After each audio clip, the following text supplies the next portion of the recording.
ولا تحسبن الله غافلا عما يعمل الظالمون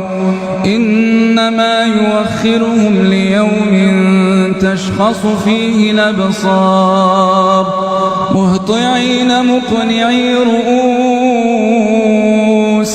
لا يرتد إليهم طرفهم وأفئدتهم هواء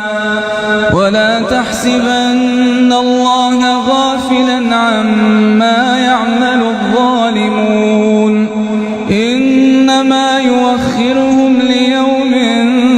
تشخص فيه الأبصار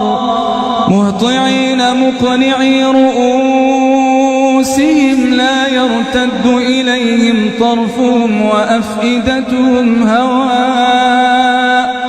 وأنذر الناس يوم ياتيهم العذاب فيقول الذين ظلموا ربنا لولا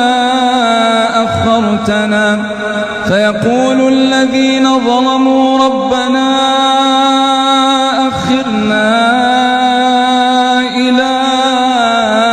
أجل قريب نجب دعوتك ونتبع الرسل أولم تكونوا أقسمتم من قبل ما لكم من زوال وسكنتم في مساكن الذين ظلموا أنفسهم وتبين لكم كيف فعلنا بهم وضربنا لكم الأمثال وقد مكروا مكرهم وعند الله مكرهم وإن كان مكرهم لتزول منه الجبال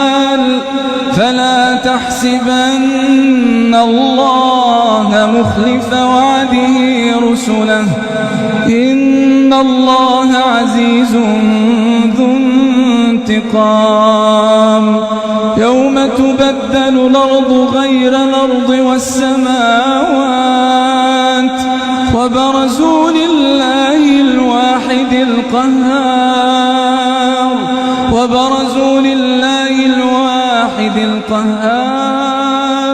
وترى المجرمين يومئذ مقرنين في الأصفاد سرابيلهم من قطران وتغشى